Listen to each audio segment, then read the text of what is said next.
ఏమైందమ్మా ఈనాడు చినబోయాడే సూర్యుడు.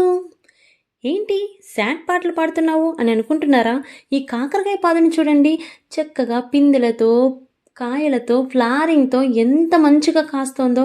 ఆల్రెడీ బుట్టలు బుట్టలు కోసుకున్నాం కదా, అలాంటి కాకరకాయ పాదునైతే తీసేస్తున్నామండి. మరి అలాంటప్పుడు ఇలాంటి పాటలే కదా గుర్తొస్తాయి. ఎందుకు తీసేస్తున్నావు అని అనుకుంటున్నారా? ఏం చేస్తాం, ఇవేమో మంచి గుబురుగా పెరిగిపోయాయండి. ఇదొకటే కాదు, పక్కన కూడా చాలా పెరిగిపోయాయి. సో వాటన్నింటిలోనూ కింద ఏమొస్తుందో ఏం రావట్లేదో కూడా తెలియట్లేదు. రీసెంట్గా ఒక 2 పాము పిల్లలు అయితే ఇంటి లోపలికి వచ్చేసాయండి. సో మాకైతే చాలా భయం వేసింది. అవి ఇంటి చుట్టూరు తిప్పించేసాయన్నమాట బయటికి వెళ్ళడానికి మనల్ని.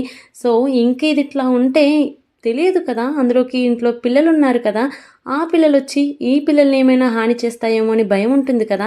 ఆ భయంతో ఇదంతా కొంచెం క్లీన్ చేసేసి క్లియర్గా మనకి ఏదున్నా కనిపించేలా ఉంచాలి అని చెప్పేసి అయితే మేము ఇలా చేస్తున్నామండి. సో ఏం చేస్తాం, కొన్ని కొన్నిటి కోసం కొన్ని చేయాలి కదా. అండ్ ఫైనల్లీ క్లీన్ చేశాక ఇట్లా క్లియర్ కట్గా ఉంది.